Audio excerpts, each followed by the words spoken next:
Kiss ಕೊಟ್ರೆ mobile ವಾಪಸ್.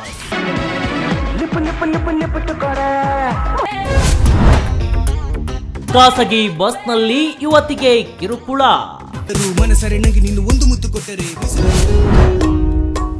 ಆರೋಪಿಯನ್ನ ಎಡೆಮುರಿ ಕಟ್ಟಿದ ಪೊಲೀಸರು.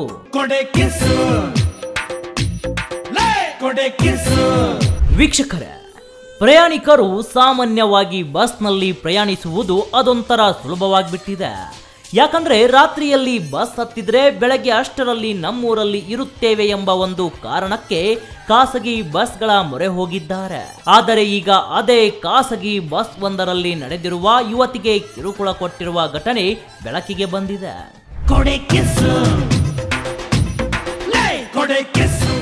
ಹೈದರಾಬಾದ್ನಿಂದ ಬೆಂಗಳೂರಿಗೆ ಪ್ರಯಾಣಿಸುತ್ತಿದ್ದ ಯುವತಿಯೊಬ್ಬಳಿಗೆ ಟ್ರಾನ್ಸ್ ಇಂಡಿಯಾ ಖಾಸಗಿ ಸ್ಲೀಪರ್ ಬಸ್ನಲ್ಲಿ ಲೈಂಗಿಕ ಕಿರುಕುಳವೆಸಗಿದ ಘಟನೆ ನಿನ್ನೆ ರಾತ್ರಿ ನಡೆದಿದೆ.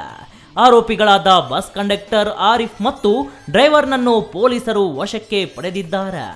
ನಿನ್ನೆ ರಾತ್ರಿ ಹೈದರಾಬಾದ್ನಿಂದ ಬೆಂಗಳೂರಿಗೆ ಸ್ಲೀಪರ್ ಬಸ್ನಲ್ಲಿ ಪ್ರಯಾಣ ಮಾಡುತ್ತಿದ್ದ ಯುವತಿಯೊಬ್ಬಳಿಗೆ ಮೊಬೈಲ್ ಕಸಿದುಕೊಂಡು ಯುವತಿಗೆ ಲೈಂಗಿಕ ಕಿರುಕುಳ ನೀಡಿದ್ದಾರೆ. ಕಿಸ್ ಕೊಟ್ರೆ ಮೊಬೈಲ್ ವಾಪಸ್ ಕೊಡ್ತೇವೆ ಎಂದು ಕಿರುಕುಳ ನೀಡಿರುವ ಕಾಮುಕರು ಯುವತಿಯ ಮೊಬೈಲ್ ಫೋನ್ ಅನ್ನು ಕಂಡಕ್ಟರ್ ಆರಿಫ್ ಎಂಬುವವನು ಕಸಿದುಕೊಂಡು ಕಿಸ್ ಕೊಡುವಂತೆ ಯುವತಿಗೆ ಒತ್ತಾಯಿಸಿ ಕಿರುಕುಳ ನೀಡಿದ್ದಾನೆ ಎಂದು ಆರೋಪಿಸಲಾಗಿದೆ.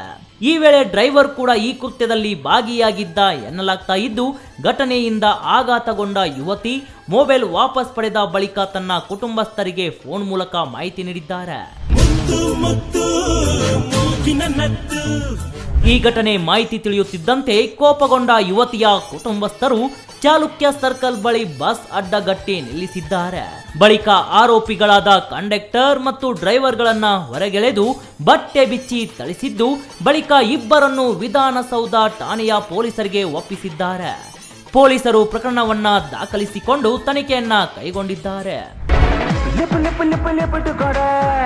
ಏನೇ ಹೇಳಿ ವೀಕ್ಷಕರೇ, ಬಸ್ಸಲ್ಲಿ ಪ್ರಯಾಣ ಮಾಡುವುದು ಸುಲಭ ಅಂತ ಬಸ್ ಹತ್ತಿ ನಮ್ಮೂರಿನಿಂದ ಬೇರೆ ಊರಿಗೆ ಪ್ರಯಾಣಿಸುವುದು ಸುಲಭದ ಮಾತು. ಆದ್ರೆ ಯುವತಿ ಮೇಲೆ ಈ ರೀತಿ ಲೈಂಗಿಕ ಕಿರುಕುಳ ಸಮಸ್ಯೆಗಳು ಎದುರಾಗ್ತಾನೆ ಇರುತ್ತೆ.